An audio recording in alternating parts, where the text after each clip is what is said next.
Welcome once more, dear friends, to my channel. I am 𝐒𝐮𝐩𝐩𝐸 from AfriRevolution company.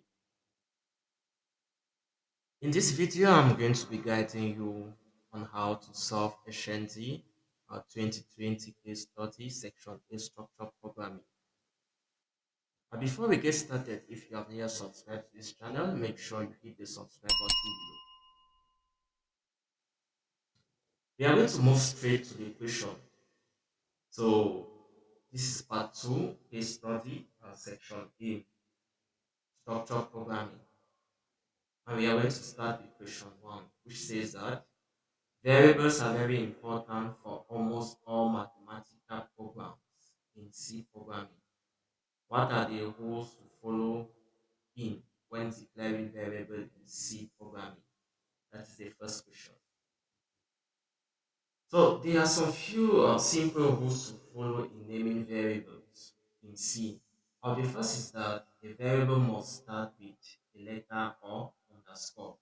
The second is that if any other character are required, it can be any combination of letters, digits, or underscores. But the third rule is that a variable name should be meaningful. And the next one, the length of a variable or an identifier cannot exceed 63 characters. Variable is normally written in lowercase.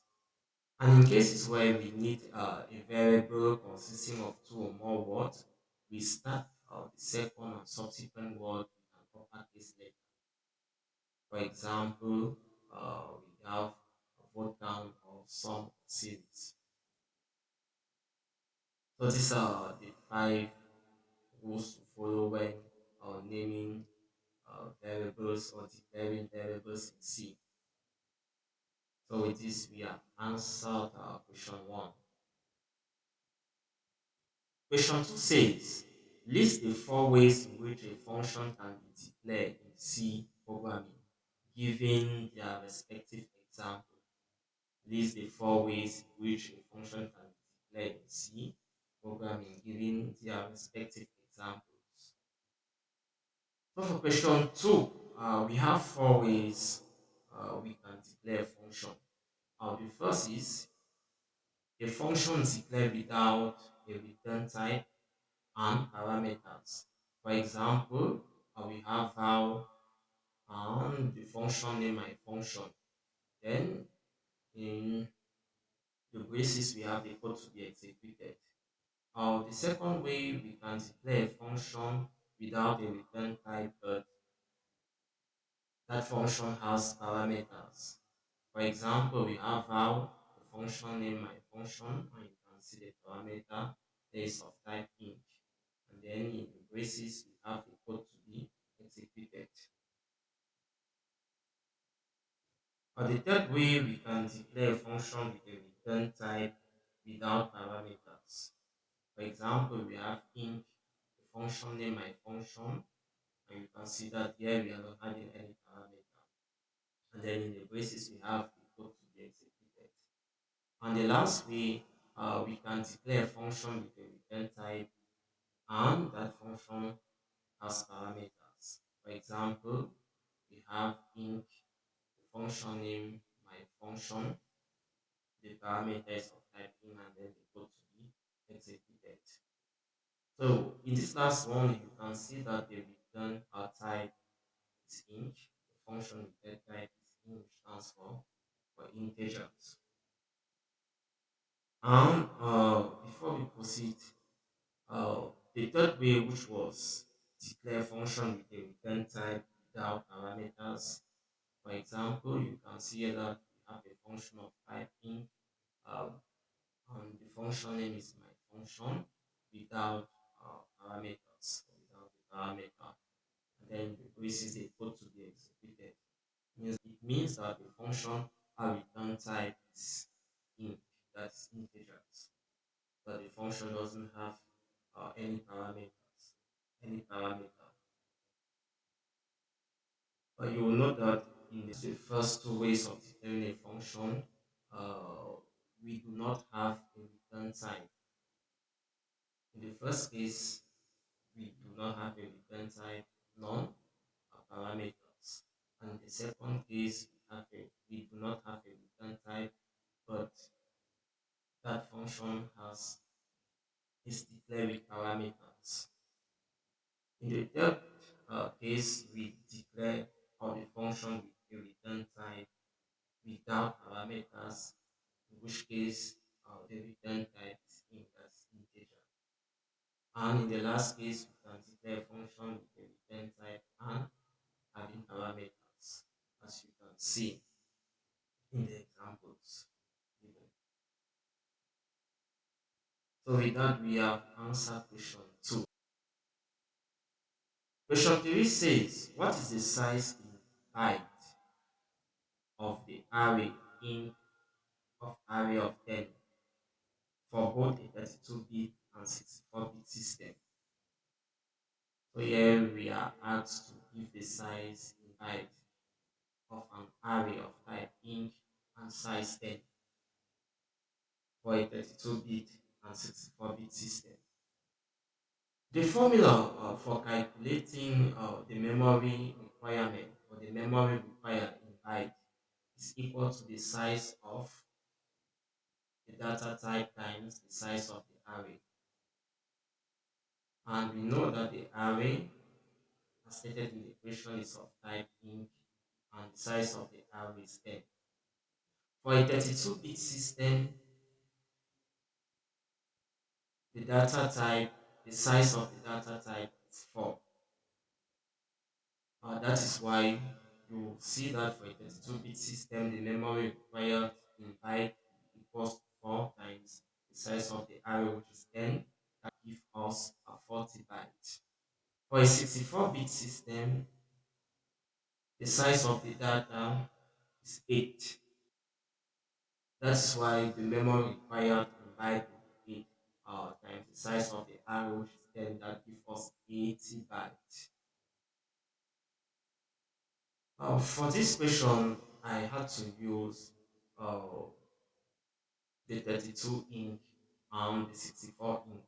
But in cases where we are to use the normal ink or integer, then for a 32-bit system and a 64-bit system, we are going to use 4 as the size of the data.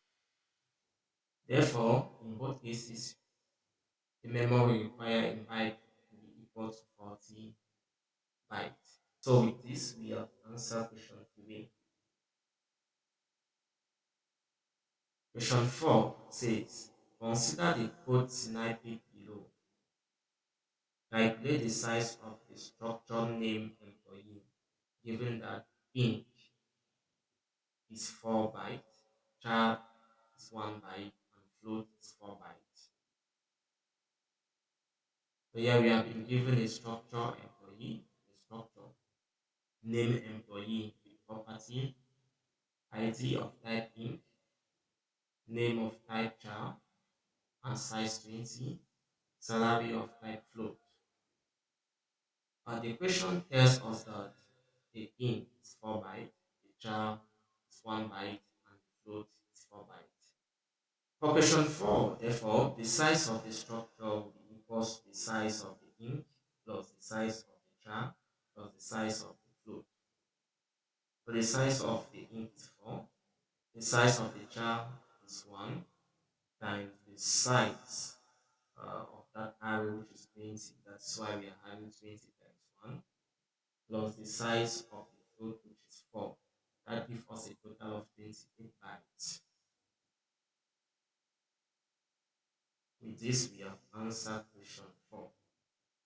Question 5 says, what will be the output of the following program?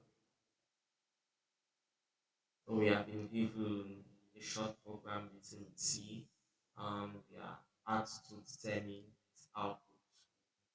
Looking at this program, A has been initialized to 1 and is of type int. B has been initialized to 1 and is of type int. And C has been declared, which is equally of type int but has not been initialized.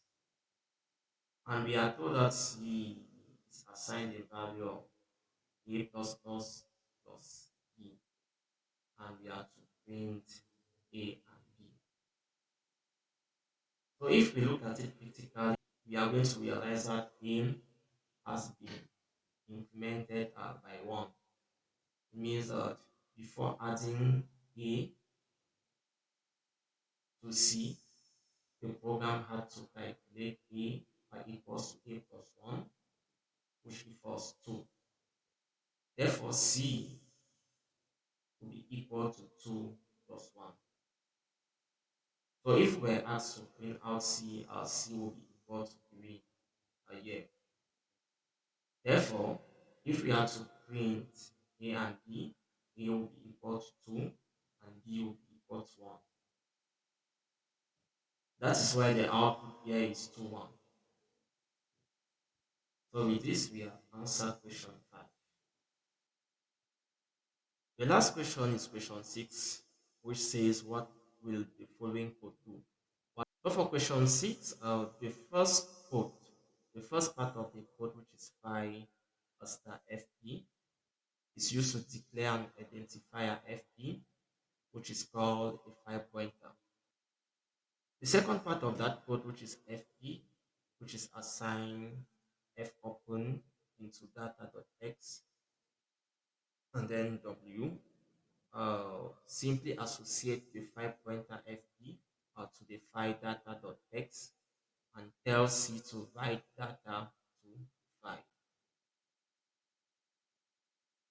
So with this, we have answered all the questions in that section. Remember, if you have any question, make sure you drop it as a message. And if you have not yet subscribed to this channel, make sure you hit the subscribe button below. We meet in the next video.